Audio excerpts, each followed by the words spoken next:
आणि त्या निसर्गाच्या संपूर्ण वनराईत खळखळणाऱ्या त्या समुद्राच्या लाटांमध्ये या तारांगणांमध्ये उद्योगाची वाढ करण्यासाठी आणि आंतरराष्ट्रीय बाजारपेठ कोकणातील उद्योजकांना मिळावा, कोकणाच्या बाहेरील उद्योजकांनी यावे याकरता सुरू केलेला हा संकल्प. धन्यवाद. आणि मी मान्यवरांना विनंती करेन आपण. नमस्कार मित्रांनो, सुवर्ण कोकण ब्लॉगच्या अजून एका नवीन व्हिडिओमध्ये मी आशिष नाटळकर तुमचं सगळ्यांचं पुन्हा एकदा स्वागत करतोय. मित्रांनो, सुवर्ण कोकणच्या आजच्या भागात आपण चाललो आहोत दादर मुंबई येथे. तर या ठिकाणी कोस्टल कोकणच्या कनेक्ट कोकण या मासिकाचं आज अनावरण आहे. तर या कार्यक्रमाला आपण चाललोय. तर इथे पर्यटन क्षेत्रातील विविध मान्यवर येणार आहेत, म्हणजे जसे की उद्योजक, त्याचबरोबर पर्यटन व्यावसायिक, तर या त्याचसोबत यूट्यूबर्स देखील असणार आहेत. माननीय लकी कांबळी, मालवणी लाईफचे, एस्पॉर सतीश, तर असे काही यूट्यूबर्स येणार आहेत. या कार्यक्रमासाठी रजिस्ट्रेशन फ्रीमध्ये होतं. आम्ही रजिस्ट्रेशन केलेलं आहे. तर आपण आता उद्या दुपारी 2:30 वाजता डायरेक्ट कार्यक्रमाला भेटूया. तर मित्रांनो, पर्यटन क्षेत्रातील हे मासिक अतिशय उत्तम असं कार्य करत आहे. आपलं कोकण हे जगाच्या नकाशावर आणण्याचं त्यांचं ध्येय आहे. अतिशय प्रयत्नशील आहेत या ध्येयासाठी. तर त्यासाठी कोस्टल कोकणच्या संपूर्ण टीमला खूप खूप शुभेच्छा. आणि मित्रांनो, हा व्हिडिओ नक्की शेवटपर्यंत बघा, कारण यामध्ये आपण विविध मान्यवरांचे मनोगत ऐकणार आहोत. त्याचसोबत आपल्याला काही यूट्यूबर्स मित्र देखील भेटणार आहेत. तर यासाठी हा व्हिडिओ नक्की शेवटपर्यंत बघा आणि व्हिडिओ कसा वाटला ते आम्हाला कमेंट करून नक्की सांगा. आणि सुवर्ण कोकण ब्लॉग हे यूट्यूब चॅनल सबस्क्राईब करायला विसरू नका. सेंट्रल गव्हर्नमेंटमध्ये एवढ्या मोठ्या पदावर काम करत असताना त्यांच्या कामांची यादी आणि त्यांची प्रायोरिटी ही नेहमीच बदलत असते. आणि देश पहिला आणि त्यानंतर असे कार्यक्रम, असं राणे साहेबांचं नेहमी म्हणणं असतं. पण त्या आज येऊ शकले नाही, पण त्यांनी शुभेच्छा मात्र एका ध्वनिचित्रफितीतनं पाठवलेल्या आहेत. तर आता आपण ती ध्वनिचित्रफित इथे पाहूया. या संस्थेतर्फे कोकणातील पहिलाच फूड, ट्रॅव्हल व बिझनेसशी संबंधित डिजिटल माध्यमावर होणारा हा भव्य कार्यक्रम संपन्न होत आहे. सुरुवातीला या कार्यक्रमाला मी शुभेच्छा देतो. आपल्याला माहीतच आहे की कोकण हा निसर्गाने नटलेला प्रदेश असून कोकणामध्ये विपुल वनसंपदा, पशु पक्षी, इतर प्राणी हे आढळतात. एका बाजूला अथांग पसरलेला अरबी समुद्र, कोकणाला 720 किलोमीटरचा लांबीचा समुद्र किनारा लाभलेला आहे. आपल्या कोकणाकडे पर्यटक नेहमीच आकर्षित होतात. नुसता निसर्गच नाही, तर फळावर म्हणजे आंबे, काजू, नारळ, सुपारी, कोकम, करवंद, फणस अशी अनेक प्रकारची फळं निर्माण होतात. आणि म्हणून देशातून परदेशातूनही सध्या पर्यटकांचा ओघ कोकणाकडे लागलेला आहे. कोकणात आता विमानतळही सिंधुदुर्ग जिल्ह्यात सुरू झालेला आहे. रत्नागिरीलाही विमानतळ आहे आणि त्यामुळे पर्यटकांना येणं सुलभ व्हावं, त्यांना नैसर्गिक किंवा निसर्गाने नटलेला कोकणाचा आनंद लुटता यावा यासाठी आवश्यक पायाभूत सुविधाही या भागामध्ये अतिशय दर्जेदार आहेत. आणि म्हणून कनेक्ट कोकण या संस्थेने हा उपक्रम सुरू केला आहे. यामुळे या ठिकाणी व्यावसायिक निर्माण होतील, त्या ठिकाणच्या नागरिकांना नोकऱ्या उपलब्ध होतील, तरुण तरुणींना. आणि म्हणून हा उपक्रम अतिशय स्तुत्य आहे. आणि सन्माननीय प्रदीप मांजरेकर, सो रचना लचके या मंडळींनी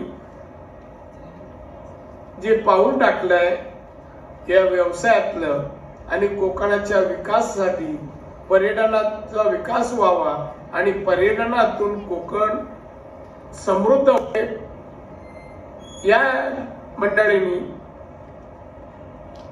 जे पाऊल टाकलंय या व्यवसायातलं आणि कोकणाच्या विकासासाठी पर्यटनाचा विकास व्हावा आणि पर्यटनातून कोकण समृद्ध व्हावा त्यासाठी हा उपक्रम अतिशय स्तुत्य असून त्यासाठी मी माझ्या शुभेच्छा देतो. क्वालिफाय होण्यासाठी फक्त आता 2% काम त्यांचं बाकी आहे.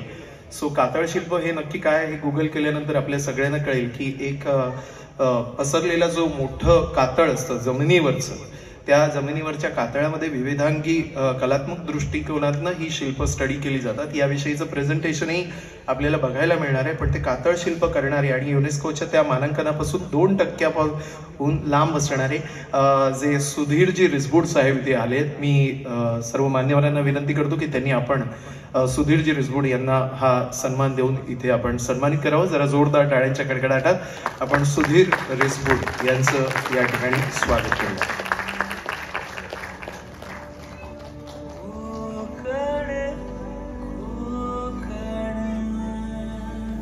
एक जबरदस्त कॉन्सेप्ट आहे, एक जबरदस्त संकल्पना आहे आणि त्यामुळे या संकल्पनेत अतिशय महत्वाचं असं योगदान देणारं हे व्यक्तिमत्व आहे.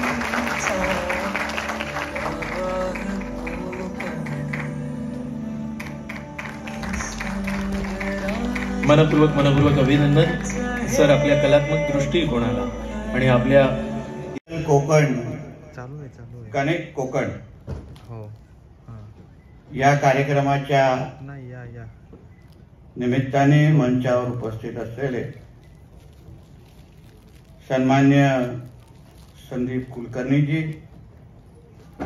सन्मान्य अशोक दुखाटेजी, सन्मान्य वसंत मेस्त्रीजी, सन्मान्य अनंत भालेकरजी, या संस्थेचे फाउंडर सन्मान्य प्रदीप मांजरेकर, सौ बागवे मॅडम, मंचावर उपस्थित असलेले अन्य सर्वच मान्यवर, उपस्थित बंधू भगिनींनो आणि तरुण मित्रांनो, कोस्टल कोकण या मॅगझिनच्या शुभारंभासाठी आणि त्याचबरोबर अन्य महत्त्वाच्या व्यक्तींच्या पुरस्कार देण्याच्या निमित्ताने आज हा कार्यक्रम आयोजित केलेला आहे. सन्मान्य राणे साहेबांना या कार्यक्रमाचं निमंत्रण होतं, पण जसं आपण सगळ्या जणांनी ऐकलं, एक दिल्लीमध्ये असल्यामुळे राणे साहेब इथे येऊ शकले नाही आणि राणे साहेबांची जागा मी तर कधी भरू शकत नाही, पण त्यांचा प्रतिनिधी म्हणून मी आज आपल्या समोर इथे उपस्थित आहे. आजचा हा कार्यक्रम कोकणाचा एक लोकप्रतिनिधी म्हणून आणि कोकणाचा एक नागरिक म्हणून मला खराच मनापासून मांजरेकरजी आणि बागवे यांचं अभिनंदन करायचं आणि त्याच्याही पेक्षा धन्यवादही द्यायचा आहे. कारण का हा कार्यक्रम किंवा हे मॅगझिन जे आपण हातात आम्हाला दिलाय, आम्हाला सगळ्या जणांना नेहमीच वाटतं, मला तरी वैयक्तिक वाटतं की कोकणाला अजूनपर्यंत आपण जगाला दाखवलं नाही. तत्पूर्वी मी त्यांना इथे सन्मान करण्यासाठी आमंत्रित करतो. सोमनाथजी नागवडे, कृपया आपण यायचे. पुणे तिथे काय होणे, पण पुण्यातला हा तरुण आज कोकणाची समृद्धी लोकांपर्यंत पोहोचवतोय युट्यूबच्या माध्यमातून, आणि म्हणून नितेशजी आणि तमाम मान्यवरांना विनंती आहे की आपण सुद्धा या ठिकाणी इथे या सन्मानाला स्वीकारण्यासाठी यायचे. अर्थातच या युट्यूबर्सच्या माध्यमातून आपलं कोकण मोठं होतंय आणि त्यामुळे सोमनाथ नागवडे यांना या ठिकाणी 1 लाख सबस्क्रायबर्स त्यांच्या चॅनलला आले. जॉब करून पूरक व्यवसाय म्हणून युट्यूबचे पर्यटन आणि 90% कोकणचा सहभाग असणारे सोमनाथ नागवडे. यानंतर पुढे आपण सगळे खूप लकी आहोत की लकी कांबळी इथे आलेली आहे. सो लकी कांबळी, अर्थातच मच्छिंद्र कांबळी हे नाव जर आपण ऐकलं नसेल तर आपल्याला मुक्ती मिळणार नाही. त्यामुळे कोकणातलं हे खूप मोठं नाव. आणि मच्छिंद्र कांबळी यांचे पुतणे 15 वर्ष बांधकाम क्षेत्रात मालवणी लाईफ हा युट्यूब चॅनल चालवतात आणि 3 लाखाहून अधिक सबस्क्रायबर्स त्यांचे ते आले. कांबळींनो असं काय केलं, पायलेट पण घेऊन या, सगळे घरातली माणसं जर इलेली असतील तर त्यांनी पण या, फोटो नंतर काढा हो वहिनी, लवकर यावा. त्यांचं खूप मोठं योगदान आहे. 3 लाखाहून अधिक सबस्क्रायबर्स आहेत. उद्योजकांसाठी खूप छान काम करताय. That's the golden time he has got with Nitesh ji. So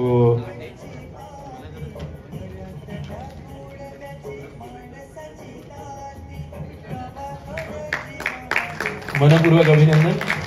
lucky Kambli, लवकर या, लवकर या.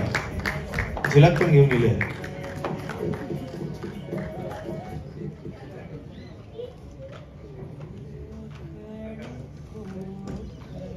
जरा जोरदार टाळ्या सगळ्या परिवाराचे. कॅमेरा घेऊन नेहमी फिरता, काय करता घरासाठी ह्या केल्यासाठी. सगळ्या युट्यूबर्स साठी जरा जोरदार टाळ्यांचा कडकडा.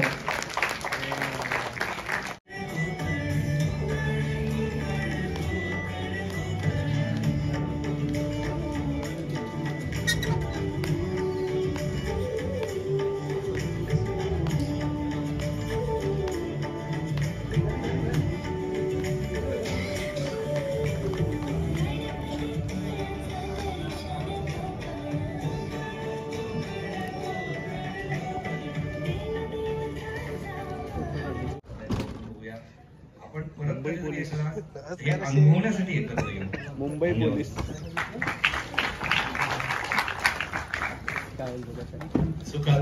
बघण्यात जास्त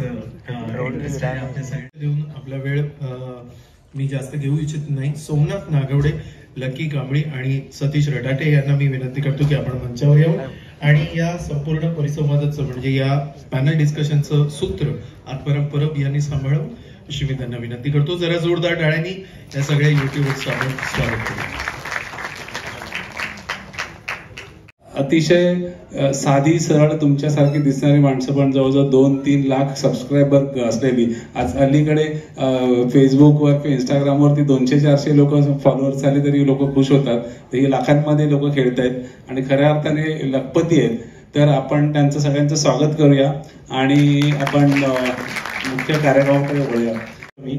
तुम्ही पर्यटन हा विषय तर आहेच, पण त्या व्यतिरिक्त तुम्ही तिथल्या उद्योजकांसाठी व्हिडिओज बनवता आणि ते सुद्धा विनामूल्य, कुठल्याही प्रकारचं तुम्ही त्यांच्याकडून मानधन घेत नाही. तर त्या मागची प्रेरणा काय आणि काय त्याचा तुमचा विचार आहे? नक्कीच. सर्वप्रथम कोस्टल कोकणला धन्यवाद देतो की त्यांनी आज हे प्लॅटफॉर्म आमच्यासाठी उपलब्ध करून दिलं. थोडक्यात माझी ओळख पहिले सांगतो की माझं नाव आहे लक्ष्मीकांत महेश कांबळी. लकी कांबळी या नावाने प्रत्येक जण मला ओळखतो आणि मालवणी लाईफ हे युट्यूब चॅनल मी गेली 4 वर्ष चालवतोय, माझी टीम चालवते. आणि हे चालू करण्या अगोदर इथे आपल्या कोकणातले युट्यूबर्स आले. जरा 2 मिनिटं पटकन उभे राहा, जरा तुम्ही उभे राहा पटकन. त्यांच्यासाठी एकदा जोरदार टाळ्या होऊन जाते. हे सगळे कोकणातले युट्यूबर आहेत, फक्त कार्यक्रमासाठी मुंबईमध्ये आले. छान छान व्हिडिओ त्यांचे देखील आहेत. ही पण एक अचिव्हमेंट आहे तुमच्यासारख्यांकडे बघून ते युट्यूबर झाले. नक्कीच. आणि सांगण्याचं उद्दिष्ट एवढंच आहे, माझे आजोबा व्यवसाय नोकरी करण्यासाठी मुंबईला आले. त्याच्यानंतर त्यांनी एक इंजिनियर घडवला म्हणजे माझे वडील. आणि खूप मोठं अभिमानाची गोष्ट आहे की आज तुम्ही ज्या वास्तूमध्ये बसला आहात त्या वास्तूचं प्लंबिंग डिझाईन हे माझ्या वडिलांनी केलेलं आहे. या वास्तूमध्ये म्हणजे हा कोकणातला माणूस आहे. या वास्तूमध्ये येणारं शुद्ध पाणी आणि इथून बाहेर पडणारं अशुद्ध पाणी याचं संपूर्ण डिझायनिंग त्या माणसाने केलेलं आहे. त्यानंतर मग आम्ही 15 वर्षापूर्वी आम्ही कोकणामध्ये शिफ्ट झालो. व्यवसाय करण्याचा दृष्टिकोनच ठेवून गेलेलो, कारण कोकणात व्यवसाय निर्मिती करावी आणि स्थानिकांना उलटा प्रवास केला तुम्ही. उलटा प्रवास केला.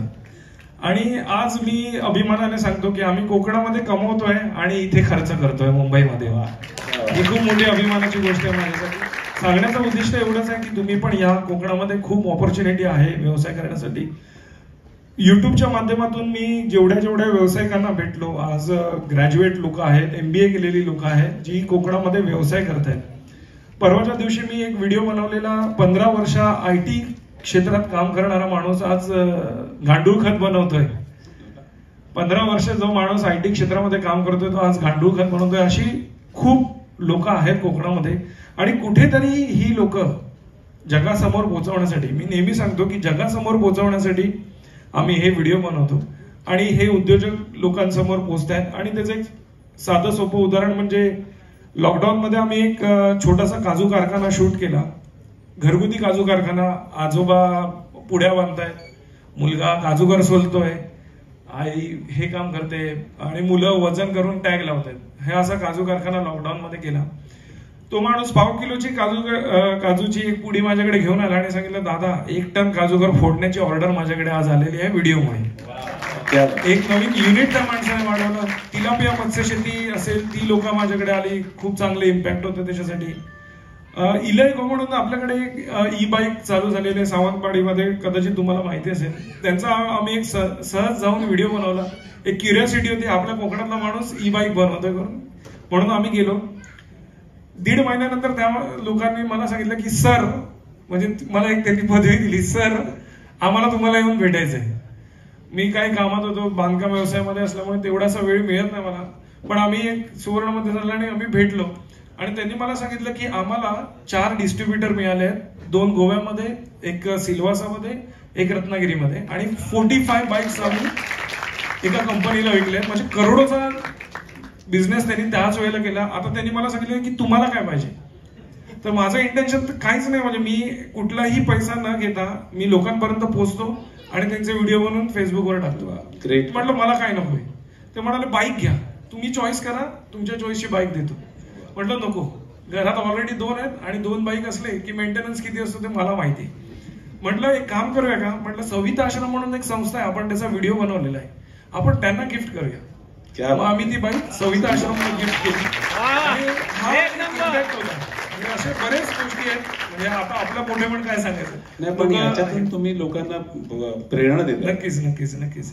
तर अशा बऱ्याच गोष्टी होत्या, लोकांचे व्यवसाय वृद्धी होते. तर म्हटलं की मालवणी लाईफ हे असं चॅनल आहे की ज्याच्यामध्ये आवशीच्या आजची एक प्युअर ऑथेंटिक मालवणी सिरीज आहे रेसिपीची. त्याच्यानंतर यंग क्राऊडसाठी डीप सी फिशिंगचे व्हिडिओ आहेत, खेकडे पकडण्याचे व्हिडिओ आहेत, ज्याला प्रचंड प्रतिसाद आहे. त्याच्यानंतर जाऊन आपण वृद्धाश्रमाचे देखील व्हिडिओ बनवतो आहे. आजोळ आहे, माझे आजोळ आहे, सविता आश्रम आहे, त्यांची देखील माहिती आहे.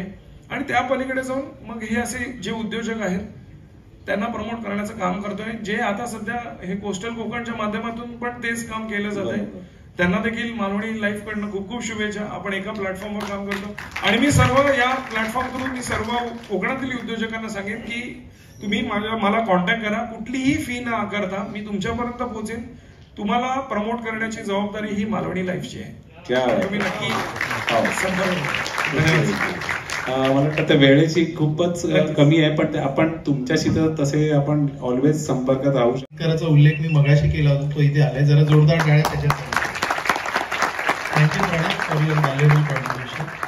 मी शेवटच्या टप्प्याकडे वळतोय आणि जास्त वेळ नाही आहे आपल्याकडे, कारण 6 वाजता पुढचा कार्यक्रम आहे. अगदी काही मिनिटात नितीन वाळके आणि पराग पिंपळे. पर्यटनाची राजधानी म्हणून मालवण, ज्यावेळी मी मालवण म्हणतो त्यावेळी मालवण, देवबाग, तारकर्ली हा सगळा परिसर आचऱ्यापर्यंतचा, इथं फार मोठ्या प्रमाणामध्ये केंद्रीकरण झालेलं आहे पर्यटनाचं, पर्यटकांचं. आणि आज तो बोजा या परिसराला सहन होत नाहीये, ही वस्तुस्थिती आहे. ही कालच्या ज्या टाळेबंदी नंतर जेव्हा पुन्हा एकदा पर्यटन क्षेत्र खुलं झालं त्यावेळी जो एक पर्यटन, आद्य पर्यटन व्यावसायिक म्हणून तुम्ही उल्लेख केला, पण मी सांगतो की ही वस्तुस्थिती आहे की आता या विकेंद्रित पर्यटनाची आणि त्याच्यासाठी निरनिराळ्या संकल्पना निरनिराळ्या लोकांनी राबवण्याची खूप गरज आहे. कारण आज परिस्थिती अशी निर्माण होते की पर्यटन व्यवसायात यायचं म्हणजे हॉटेल काढायचं, पर्यटन व्यवसायात यायचं म्हणजे खानावळ काढायची, पर्यटन व्यवसायात यायचं म्हणजे वॉटर स्पोर्ट्स सुरू करायचे, पर्यटन व्यवसायात यायचं म्हणजे रिसॉर्ट सुरू करायचे.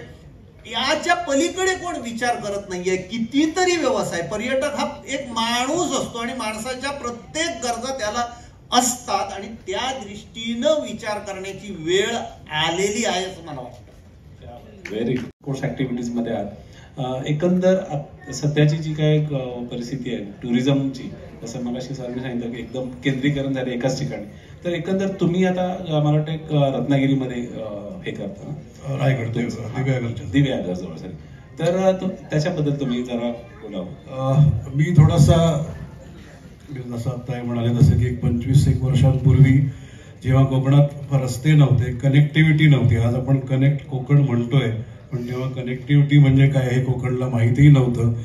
एका हरिहरेश्वरून दापोलीला जायचं तर पूर्णपणे माणगावपर्यंत उलटं येऊन मग जावं लागायचं. मग बोट प्रोजेक्ट झाल्यानंतर ते कनेक्टिव्हिटी आली, म्हणून आज आपण सलग डहाणूपासनं तेरेखोलपर्यंत कनेक्ट कोकण असं म्हणू शकतो. पण हे सगळं घडण्यापूर्वी या कोकणात मी आलेलो होतो आणि तेव्हा कोणतीही सुविधा नव्हती. म्हणजे खोटं वाटेल तुम्हाला, 60-60, 40-40 किलोमीटर पर्यंत हायवेवरती सुद्धा चहा किंवा वडापाव मिळण्याची सुद्धा, पेट्रोल पंप तर नव्हते, पण चहा किंवा वडापाव सुद्धा मिळू शकत नव्हता. त्या परिस्थितीमध्ये मोटरसायकलवरनं मी हा संपूर्ण परिसर एक्सप्लोअर केलेला आहे आणि मला ह्याच्यासाठी जे बेसिक मार्गदर्शन लाभलं ते म्हणजे आता भारताचे जे लष्कर प्रमुख आहेत मनोज नरवणे सर, त्यांचे वडील doctor MS Naravane, wing commander, त्यांचं मला संपूर्णपणे मार्गदर्शन लागलं. कारण ते महाराष्ट्राच्या मध्ययुगीन इतिहासावरती PhD करत होते आणि मी त्यांचा फील्ड रिसर्चर म्हणून काम करत होतो. आणि थोडी विस्तृत माहिती याच्यासाठी दिली की त्यामुळे मी खरं कोकणात आलो आणि कोकणात आल्यानंतर जे कोकण पाहायला मिळालं ते जगासमोर मांडणं मला गरजेचं वाटलं, जे आज हे युट्यूबर्स करतायत. आणि ते खूप सोप्या पद्धतीने हजारो लाखो लोकांपर्यंत पोहोचू शकत आहे. पण त्यावेळेला अनेक ठिकाणी पोचणं इतकं दुष्कर होतं, रस्ते माहीत नसायचे, सांगायला कोणी मिळत नव्हतं, मोबाईल गुगलचा तर जन्म पण झालेला नव्हता त्यावेळेला. त्या काळामध्ये सगळं करत होतो आणि तिथून आजपर्यंतची जी झेप आहे कोकण पर्यटनाची, आता मी पर्यटन या विषयाकडे येतो, की एकेका युट्यूबर्सचे 3-3, 4-4 लाख फॉलोअर्स, मग विदेशात आपण जातोय, परदेशवासियांपर्यंत आपण पोहोचतोय.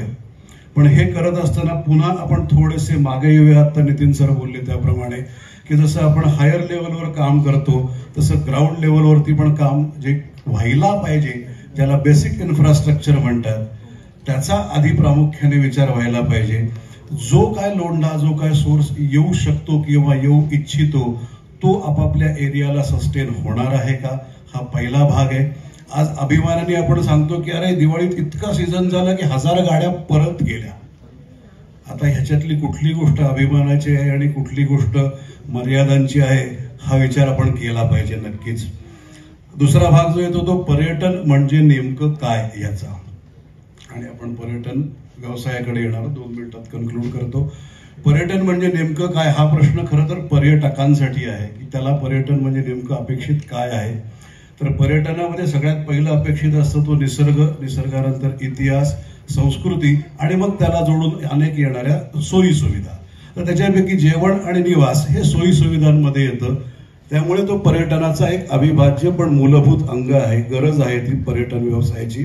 पण त्याच्याशिवाय इतर ज्या पूरक गोष्टी आहेत की ज्याच्यातनं पर्यटकाची करमणूक होते, त्याला आनंद मिळतो, ज्याच्यासाठी तो आपला भूप्रदेश सोडून किंवा आपला परिसर सोडून इतर प्रदेशात जातो, ते त्याला तिथे मिळणं ही त्याची अत्यंतिक गरज आहे. आणि हे कोकणमध्ये होण्याची आत्ताची गरज आहे, काळाची गरज आहे. जसं आता नितीन सर म्हणाल तसं की आम्ही पर्यटन व्यवसायात आहोत म्हणजे काय, तर आम्ही रिसॉर्ट बांधतो, आम्ही जेवणाची सोय करतो, एवढ्यावर थांबून चालणार नाही. आणि पुन्हा एवढं सगळं करून आमचं पर्यटन शनिवार रविवार नाहीच. शनिवारी दुपारी येणार, जेवण करणार, संध्याकाळी बीचवर जाणार, रात्री मगाशी राणेसाहेबांनी उल्लेख केला तसा संध्याकाळचा कार्यक्रम होणार, सकाळी आरामात उठणार, गावणं बिवणं खाणार आणि दुपारी निघून जाणार. रविवार कुठे मिळाला. आणि त्या 1 दिवसाच्या पर्यटनात अडकल्यामुळे आपण आपल्या भागापासून 100-150 किलोमीटर अंतराच्या पलीकडे जातच नाहीये. कारण आपल्याकडे येणारा पर्यटक हा फक्त 1 दिवसासाठी येणारा 100-150 किलोमीटर पुरताच येतो.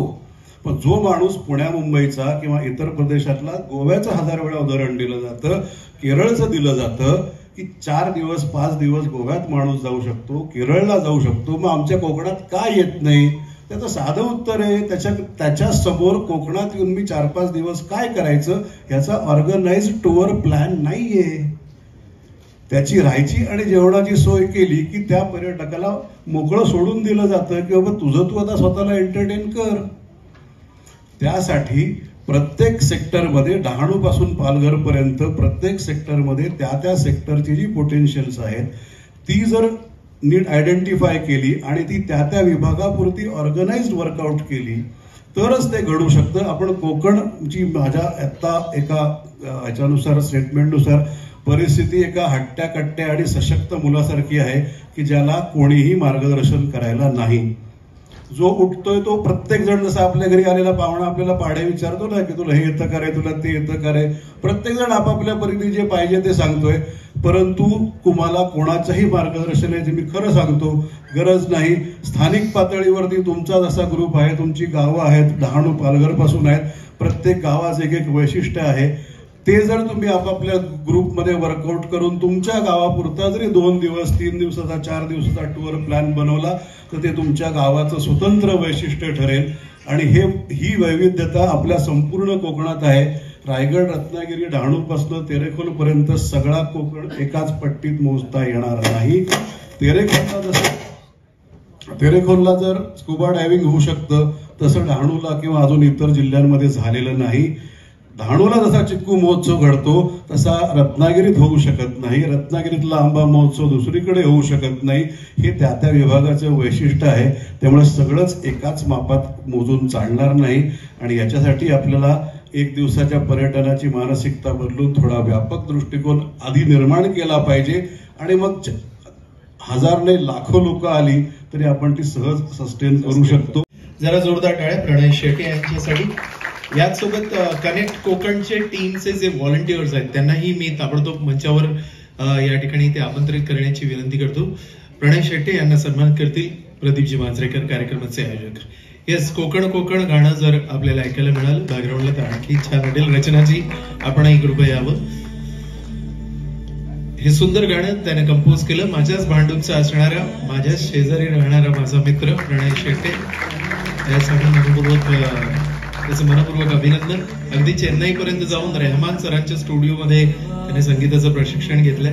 Thank you, we are proud of you Pranay. Requesting volunteers, युट्यूबर्सने एका फोटोग्राफसाठी मंचावर यायचं आहे. जेवढे सगळे युट्यूबर्स आज कोकणात प्रवास करून एवढ्या लांबून आलेले, तुम्ही लोकांपर्यंत पोहोचता होता. आज आम्ही तुमचा व्हिडिओ लोकांपर्यंत पोहोचवायचा एक छोटासा मानस सिद्ध केलेला आहे. So requesting all the YouTubers to please come on the stage. आणि या सगळ्यांसाठी जरा जोरदार टाळ्या, कारण यांनी पोहोचवलं नाही तर आम्ही पोहोचणार नाही. कार्यक्रम संपलेला नाही. अजून एक शेवटचं आभार प्रदर्शन आणि प्रमाणपत्र द्यायचे आपल्याला. त्याबद्दल वेलकम एव्हरीवन. सगळ्यांचे मनपूर्वक आभार. काय लोक मालवणातून इली आहेत, कोकणातून इली आहेत, सगळ्यांचे आभार. तुम्ही नाही इलाज तर आमचा कसा चालत तो फोटो येऊ का घेऊ. जरा जोरदार टाळ्या या युट्यूबर्ससाठी.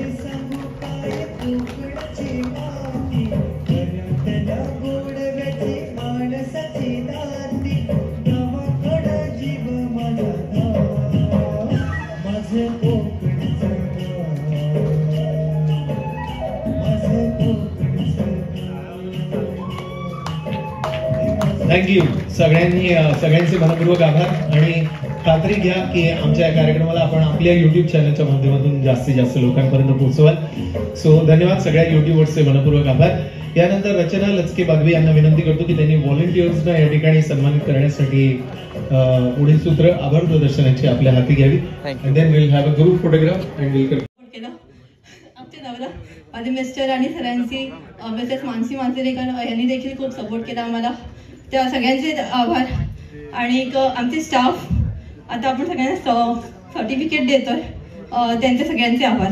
स्पेशल थँक्स बोलू इच्छिते मी तन्वी, उज्ज्वला आणि जीवन यांनी. आम्ही यांना रात्री 12-12, 1-1 वाजेपर्यंत बसून काम केलेलं आहे. So thank you.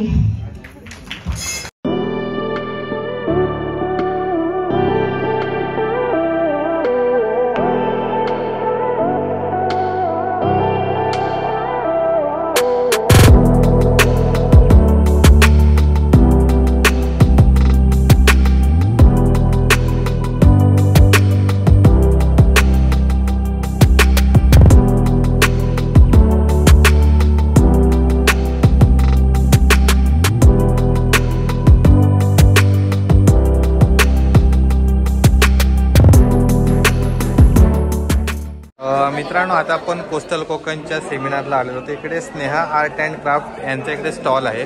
तर या स्टॉलबद्दल आपण माहिती घेऊया. नमस्कार मॅडम आणि सर, तर तुमच्या स्टॉलविषयी थोडीशी माहिती द्या. आम्ही अलिबागवरून आलेलो स्नेहा मांजरे आणि माझा मिस्टर अभिषेक कदम. हां, आम्ही अलिबागमध्ये आमचे जे प्रोडक्ट्स आहेत ते तुम्ही बघू शकता 20 शंकांपासून बनवलेले आहेत. ओके. बीच प्रोडक्ट्स आहेत सगळे. आणि गिफ्टिंग मटेरियल बरोबर हो आणि सुव्हिनियर्स. म्हणजे आम्ही बेसिकली काय करतो की अलिबागमध्ये आलेल्या व्यक्तींना आठवण म्हणून अलिबागची ते आम्ही हे करतो. तुम्ही तुमच्या घरीही जाऊ शकता आणि तुमच्या घराची शोभा वाढू शकता. हॉटेल्स आहेत, हॉटेल्समध्ये पण तुम्ही हे करू शकता. मित्रांनो इथे प्रोडक्ट्स बघा, हे समुद्रात मिळणाऱ्या वस्तूंपासून आहे. शंख, शिंपले, रेती, त्याच्यानंतर इतर ज्या काही टाकाऊ किंवा टिकाऊ वस्तू असतील तर त्याच्यापासून हे जे प्रोडक्ट्स बनवलेले आहेत ते तुम्ही घरामध्ये किंवा तुमच्या शॉपमध्ये वगैरे एक आर्ट म्हणून आपण लावू शकतो. सुंदर ही वेलकम प्लेट वगैरे आहे. त्याच्यानंतर इतर हे शिंपले वगैरे आहेत. Resin art. Okay. Original shell आहे आणि त्याच्यामध्ये रेझिनने कलर आलेला आहे. खूप सुंदर असं आर्ट आहे. तुम्ही नक्की या स्टॉलला भेट द्या. मी यांचा कॉन्टॅक्ट नंबर आणि इकडे मी डिस्क्रिप्शनमध्ये देणार आहे, तर नक्की भेट द्या. ओके मित्रांनो, कोस्टल कोकणचा कार्यक्रम आता संपलेला आहे आणि सर्वजण इकडे आम्ही स्नॅक्ससाठी थांबलो. इकडे भरपूर युट्यूबर्स आलेत, त्याचसोबत अजून देखील काही मान्यवर वगैरे आहेत. तर आपण कोणकोणते युट्यूबर्स आलेत ते बघूया. तर इथे आहेत स्वर्गीय कोकण, पराग कुबल, त्याच्यानंतर विशाल दादा विगामी, विचारांच्या गर्दीतला मी, त्याच्यानंतर अमोल सावंत ब्लॉग, नंतर इकडे सचिन पालकर फ्रॉम रायगड, एक नंबर. सचिन दादा नाश्ता करतात. अजून आता कोण कोण ते आता मी बघतोय इकडे. एक मिनिट.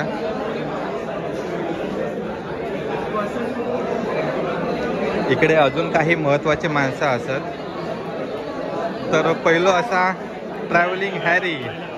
नमस्कार मंडळी. ट्रॅव्हलिंग हॅरी आज मुंबईमध्ये तुमचं स्वागत असतं. ट्रॅव्हलिंग हॅरी आज GoPro 9 घेऊन येलेलो असा. कोणतं टाकलं रे? आम्ही दुसऱ्याचं घेऊन आलो मित्रांचा. ओके.